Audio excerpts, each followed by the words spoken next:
আসসালামু আলাইকুম। প্রিয় ভাই বন্ধুগণ, যারা ভোটার হওয়ার পর এসএমএস পেয়েছেন তাদের জন্য সুখবর এবং যারা এখনও এসএমএস পাননি তাদের জন্য বড় সুখবর রয়েছে। আজকের ভিডিওতে আপনাদেরকে জানিয়ে দেওয়ার চেষ্টা করব, তাই সম্পূর্ণ ভিডিও কন্টিনিউ দেখবেন। এখন আর দেরি না করে আপনাদেরকে নিয়ে যাব সরাসরি মূল ভিডিওতে। চলুন তাহলে দেখানো যাক।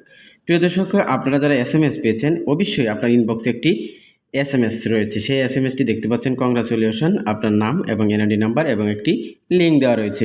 এই লিঙ্কটিতে সরাসরি ক্লিক করবেন যারা এসএমএস পেয়েছেন। আর যারা এসএমএস পাননি তারাও এই লিঙ্কটি ব্যবহার করতে পারেন। তবে আমি এই লিঙ্কে ক্লিক করার সাথে সাথে দেখতে পাচ্ছেন একটি ইন্টারফেস চলে আসছে। এখানে দেখতে পাচ্ছেন লেখা আছে আপনার অ্যাকাউন্ট নেই, রেজিস্টার করুন। এই দুটি অপশন এখানে দেখা যাচ্ছে। আপনারা যারা এনআইডি কার্ড ডাউনলোড করবেন, রেজিস্টার করবেন, এই অপশনটিতে ক্লিক করতে হবে। এখানে এসে আপনারা যারা এসএমএস পেয়েছেন এনআইডি নাম্বার দিয়ে দিবেন।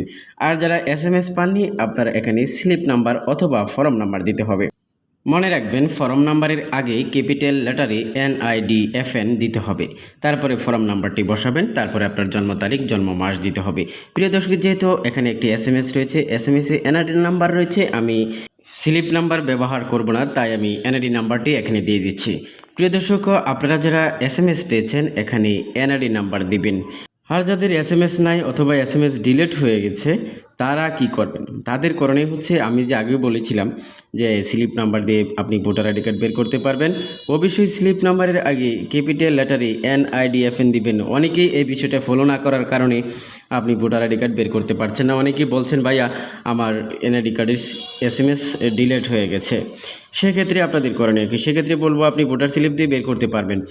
আপনার যদি এসএমএস ডিলিটও হয়ে যায় তাও ডাউনলোড করতে পারবেন। প্রিয় দর্শক, এখানে আমি আপনার এনআইডি নাম্বার, জন্ম তারিখ, জন্ম মাস, জন্ম সাল দিয়েছি। তারপরে ছবিতে প্রদর্শিত কোডটি দিয়ে সাবমিট অপশনে ক্লিক করব। তার আগে আমি একটু চেক করে নিচ্ছি যে সব ঠিকঠাক আছে কিনা। প্রিয় দর্শক, এখানে ছবিতে প্রদর্শিত কোডটি আপনারা ভালো করে চেক করে তারপরে সাবমিট অপশনে ক্লিক করবেন। যদি ভুল হয়ে থাকে তাহলে কিন্তু লেখা আসবে না। প্রিয় দর্শক, দেখতে পাচ্ছেন এখানে পরবর্তী ধাপে নিয়ে আসা হয়েছে। এখানে আপনার যে কাজটি করতে হবে, ভোটার হওয়ার সময় আপনি স্থায়ী এবং বর্তমান ঠিকানা কি দিয়েছিলেন এখান থেকে সিলেক্ট করতে হবে। প্রথমে বিভাগ, তারপরে উপজেলা, তারপরে থানা। প্রিয় দর্শক, আমি প্রথমেই বিভাগ সিলেক্ট করে দিয়েছি, তারপরে জেলা সিলেক্ট করে দিয়েছি, তারপরে উপজেলা সিলেক্ট করে দিয়েছি। এখন বর্তমানে যে ঠিকানাটা রয়েছে সেটা দিবেন। তারপরে হচ্ছে আপনার স্থায়ী ঠিকানা কি দিয়েছিলেন সেটা এখান থেকে সিলেক্ট করে দিতে হবে। আমি সিলেক্ট করে দিয়েছি। প্রিয় দর্শক, আপনারা এখানে সিলেক্ট করার সময় অবশ্যই আপনার সঠিক ঠিকানা দিতে হবে। যদি ভুল ঠিকানা দেন তাহলে কিন্তু হবে না। পরবর্তী ধাপে দেখতে পাচ্ছেন চলে আসছে আরেকটি অপশন। এখানে দেখতে পাচ্ছেন আপনার যোগাযোগের তথ্য। আপনি দেখতে পাচ্ছেন একটি মোবাইল নম্বর দেখা যাচ্ছে। এই মোবাইল নম্বরটি যদি আপনার এখানে দেখা যাচ্ছে, সেই মোবাইল নম্বরটি যদি সচল থাকে তাহলে আপনি এখানে ওটিপি পাঠান, এই অপশনটিতে ক্লিক করতে হবে। আর যদি মনে করেন যে না, এখানে এই মোবাইল নম্বরটি আমার চালানো, আর যদি এই নাম্বারটি সচল না থাকে তাহলে আপনি নতুন একটি নাম্বার দিয়ে আপনি ভোটার আইডি কার্ড ডাউনলোড করতে পারবেন ওটিপি কোড প্রেরণ করে। প্রিয় দর্শক, আমি এসএমএস প্রেরণ করেছি। এসএমএসে একটি ওটিপি কোড চলে আসছে 6 সংখ্যার। সেই এসএমএসের 6 সংখ্যার কোডটি এখানে বসিয়ে দিতে হবে। প্রিয় দর্শক, এখানে দেখতে পাচ্ছেন লেখা আছে যাচাইকরণ কোডটি এখানে দিন। আমি এসএমএসটি দেখব। এসএমএসে দেখতে পাচ্ছেন চলে আসছে 6 সংখ্যার একটি ওটিপি কোড চলে আসছে, সেটা এখান থেকে আমি বসিয়ে দেব। বসিয়ে দিয়ে পরবর্তী যে অপশনটা রয়েছে সে এখানে ক্লিক করতে হবে। প্রিয় দর্শক, মনে রাখবেন এই ওটিপি কোডের মেয়াদ থাকবে কিন্তু আপনার 1 মিনিটের মধ্যে কিন্তু দিতে হবে। প্রিয় ভাই বন্ধুগণ, আপনারা এখানে দেখতে পাচ্ছেন আরেকটি অপশন চলে আসছে, অ্যাকাউন্টও রেজিস্টার করুন। এক নিচে লেখা আছে প্রক্রিয়াটি শেষ করতে হলে আপনার মোবাইলে এনআইডি ওয়ালেট অ্যাপ্লিকেশন ইনস্টল করতে হবে। তারপরে 2 নম্বরে লেখা আছে আপনার লাল বাটনে ট্যাপ করে পরবর্তী ধাপ অনুসরণ করুন। 3 নম্বরে লেখা আছে যাচাই প্রক্রিয়াটি শেষ হলে আপনাকে পরবর্তী ধাপে নিয়ে যাওয়া হবে।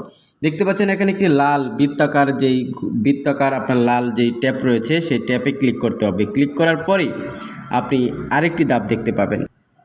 এই ট্যাপের মধ্যে ক্লিক করবেন। ক্লিক করার পর আপনাকে আরেকটি অপশনে নিয়ে আসা হবে। এটা হচ্ছে যার এনআইডি কার্ড ডাউনলোড করবেন তার ফেসটাকে ভেরিফাই করতে হবে। প্রিয় দর্শক, এখানে আমার এনআইডি কার্ড আমি ডাউনলোড করব, তাই আমার ফেসটাই আমি ভেরিফাই করছি। প্রথমে মাথাটাকে সোজা করবেন, সোজা করে তারপর ফেসটাকে ভেরিফাই হবে। তারপর আবার ডানে বামে মাথাটাকে ঘোরাতে হবে। প্রিয় দর্শক, অনেকের এই সমস্যাটি হয়ে যায়, ফেস ভেরিফাই কমপ্লিট হয় না, যার ফলে এনআইডি কার্ড বের করতে পারেন না। প্রিয় দর্শক, মোট কথা হচ্ছে আপনার ফেসটাকে ডানে বামে ঘোরাবেন এবং আপনার আইরিশ ভেরিফাই কমপ্লিট হবে।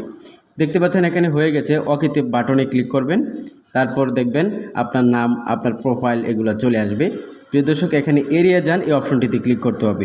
এড়িয়ে যান, এই অপশনটিতে ক্লিক করে আপনাকে পরবর্তী ধাপে নিয়ে যাওয়া হবে। দেখতে পাচ্ছেন এখানে আপনার নাম, আমার নাম চলে আসছে, ঠিকানা চলে আসছে, এনআইডি নাম্বার চলে আসছে। তারপরে সর্বশেষ দেখবেন লেখা আছে ডাউনলোড করুন। এই ডাউনলোড অপশনে ক্লিক করব। ক্লিক করার সাথে সাথে দেখতে পাচ্ছেন ডাউনলোড অপশন চলে আসছে। এই ডাউনলোডে ক্লিক করলেই এনআইডি কার্ডের পিডিএফ ফাইল অটোমেটিক্যালি ডাউনলোড হয়ে যাবে। দেখতে পাচ্ছেন আপনার সামনে এই পিডিএফ ফাইল শো করবে। যাদের এনআইডি কার্ড ডাউনলোড করবেন প্রত্যেকেরই এরকম একটি এনআইডি কার্ডের পিডিএফ ফাইল বের হবে। এই এনআইডি কার্ড আপনি সরকারি বেসরকারি সকল কাজে ব্যবহার করতে পারবেন, কোনো সমস্যা হবে না স্মার্ট কার্ড পাওয়ার আগ পর্যন্ত। প্রিয় দর্শক, আজকে এখানে শেষ করছি। সবার সুস্বাস্থ্য কামনা করে পরিশেষে বলতে চাই চ্যানেলটি সাবস্ক্রাইব করে সঙ্গে থাকুন এরকম ভিডিও পাওয়ার জন্য। আসসালাম।